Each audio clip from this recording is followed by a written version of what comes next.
These are queen caterpillars. You can see their little extra pair of antennae. Look how adorable. So I brought in everyone I found. Like, nobody's been left behind. At least, you know, as far as I'm aware. But today I just got home from work, and let me show you who else I found. I found another queen, but then looky here, a monarch. My first monarch. I thought the other eggs were monarchs, but they were all queens. And there's one more monarch right here.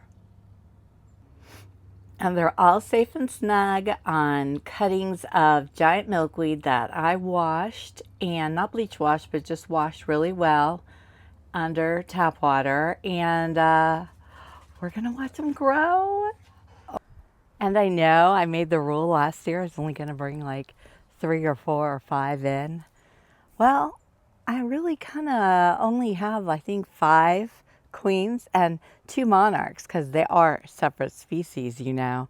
And I'm also probably going to break my rule a lot at the beginning of the season because I've been without them for so long. And I'm just delighted to be finding them in my garden again.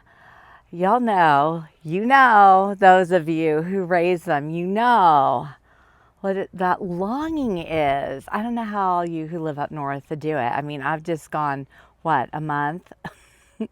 And I feel like it's been suffering, but we're back. We're back in action. The other thing is my pentas garden, my red pentas. They all got a big chop because there was some beautiful undergrowth coming up, and it was all being overshadowed by the older pieces at the top. They were all kind of leaning over, and I really wanted the fresh growth to fill in and fill out this gorgeous plant. And it was hard, y'all. It was hard to cut it back because they had beautiful flowers on them. But I know, as an experienced pentas gardener, which I've been growing pentas for, oh gosh, over 30 years now, I know that in the long run, it's going to be a good thing cutting them back.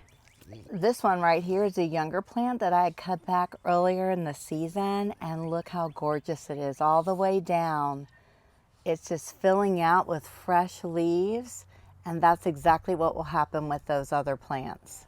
So if you have some older, taller pentas, now's the time. If you're in Central Florida or a little north, just trim them down, give them a good haircut, and they will grow back and reward you for it. And it'll be a beautiful thing, and you'll have butterflies all over it. Okay, y'all, so I was just standing here and I glanced down at my giant milkweed. See that little spot right there and that little spot? That is a sign of a nibbling caterpillar. And sure enough, if you flip the leaf over, there is another one, and I believe it's a monarch. So I'm going to take this little one in and add it to the group. Look at that sweet little one.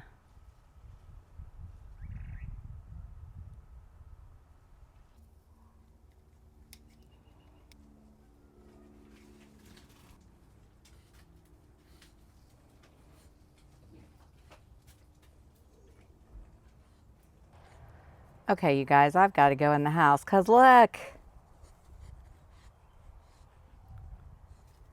there's another one.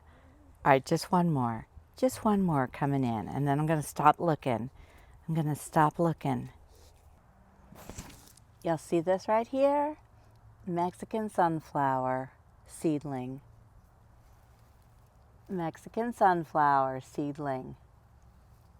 They're randomly coming up in my garden. I'm just going to let them come up where they come up. And even more of my swamp milkweed is starting to come back. It's so exciting. It feels like it's taken forever for signs of spring to get here this year. I can remember winters from the past where I wouldn't even go one day without at least a caterpillar in the lepidarium. And this year has been weeks. But on a good note, we did not have a hard freeze. And that is such a blessing because my garden is starting out like way ahead of where it started out last year when practically everything was wiped out or died back from that hard freeze that we had. So I'm delighted in that.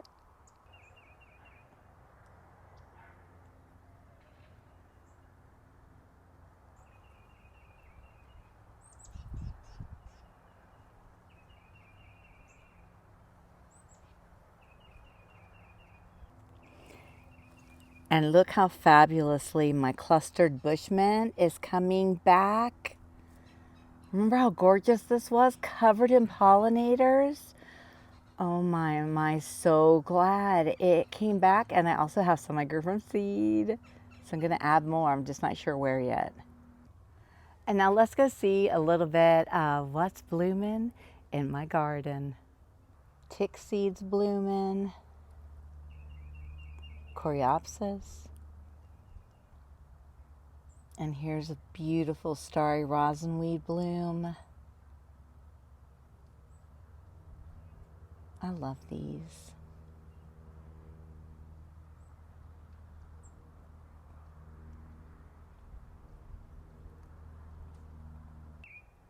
Sleepy hibiscus blooms. Of course, red pentas, they bloom all year. Salvias, they're a good plant to count on at the beginning of the season for color and greenery when other things are growing back. Pink pentas, Rudbeckia hirta, wild petunias, Spanish daisy sneezeweed, Biden's alba, Mexican sunflowers, native plumbago, native lantana. There it is again. You can see the berries it produces. It's a beautiful, beautiful plant. Bahama senna,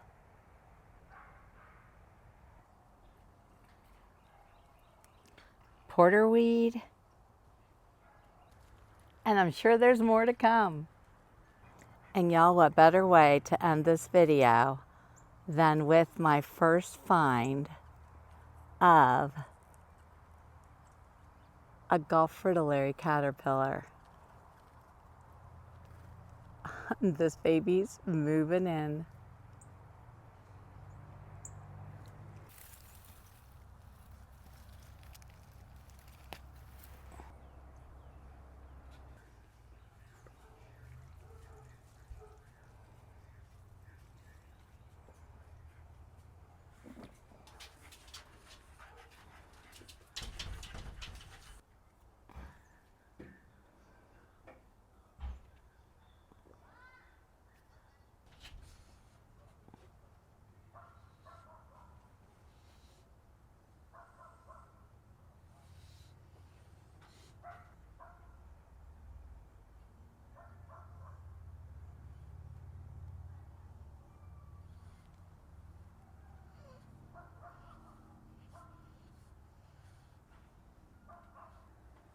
Oh, and did I mention these eggs?